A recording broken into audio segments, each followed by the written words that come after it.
మీరు కొత్తగా business start చేయాలనుకుంటున్నారా? మార్చ్ 16-17 హైటెక్స్ లో franchise India biggest ఫ్రో expo. Comedian Ali పేరు తెలియని వారు తెలుగు రాష్ట్రాలలో ఎవ్వరూ ఉండరు.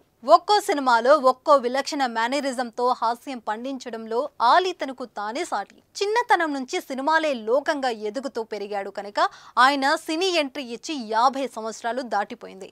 ఇక ఎలాంటి పాత్రలోనైనా అవలీలగా జీవించగలడన్న గుర్తింపు పొందాడు.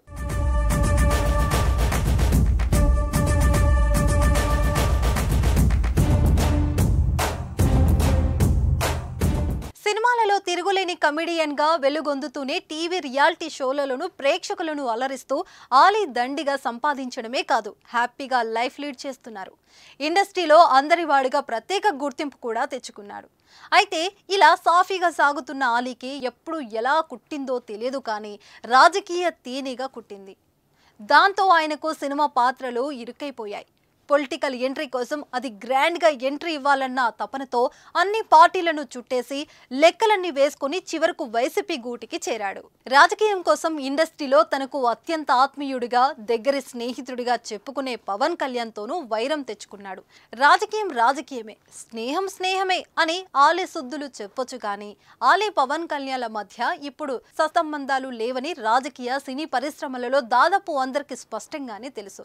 గత అసెంబ్లీ ఎన్నికలకు ముందు అంటే 2019 ఎన్నికల సమయంలో ఆయన తన రాజకీయ ఎంట్రీ కోసం స్వల్ప వ్యవధిలో 3 పార్టీల గడపలు తెలుగుదేశం, జనసేన, వైసీపీ ఎక్కి దిగారు.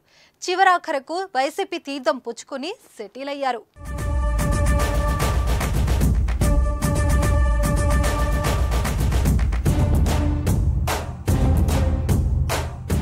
అయితే ఆ ఎన్నికలలో ఆలీకి పోటీ అవకాశం రాలేదు. రానప్పటికీ ఓ కీలక నామినేటెడ్ పదవి, వక్ఫ్ బోర్డు చైర్మన్ లేదా రాజ్యసభ హామీతో గత 5 ఏళ్లుగా చరోక పాక్షిల ఎదురు చూస్తూ వైసీపీలోనే కాలం గడిపేశాడు.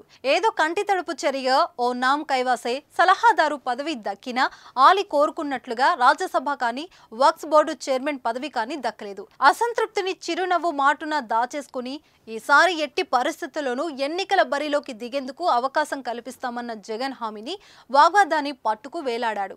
అయితే జగన్ యథాప్రకారం చిక్కటి చిరునవ్వుతో సారీ అని చెప్పకనే చెప్పేశారు. వచ్చే ఎన్నికలలో వైసీపీ తరపున పోటీ చేసే అసెంబ్లీ, లోక్సభ అభ్యర్థుల జాబితాను జగన్ శనివారం ప్రకటించారు. ఆ జాబితాలలో ఆలీ పేరు ఎక్కడా కనిపించలేదు. అంటే సేమ్ ఓల్డ్ స్టోరీ. ఆలీకి జగన్ మరోసారి చెయ్యి ఇచ్చాడు. గతంలో 30 years ఇండస్ట్రీ వృద్ధి విషయంలోనూ ఇలాగే జరిగింది. కనీసం ఇప్పటికైనా ఆలీకి వాస్తవం అను బొమ్మ కనబడి తత్వం బోధపడి ఉంటుందా అంటే అనుమానమే అంటున్నారు పరిశీలకులు. మళ్ళీ తాడేపల్లి ప్యాలెస్ నుంచి పిలుపు వచ్చి ఈసారి రాజ్యసభ గ్యారంటీ అన్న హామీ ఇస్తే చాలు, అదే 10,000 నాయక అంటూ రెట్టించిన ఉత్సాహంతో ఆలీ వైసీపీ తరపున ప్రచారంలోకి దూకేయడానికి సిద్ధంగా ఉన్నారని పరిశీలకులు విశ్లేషిస్తున్నారు. ఏది ఏమైనా సినిమాలో కమెడియన్గా రాణించిన ఆలీ రాజకీయాలు మాత్రం నవ్వుల పాలయ్యాడని నెటిజన్లు సెటర్లు గుప్పిస్తున్నారు.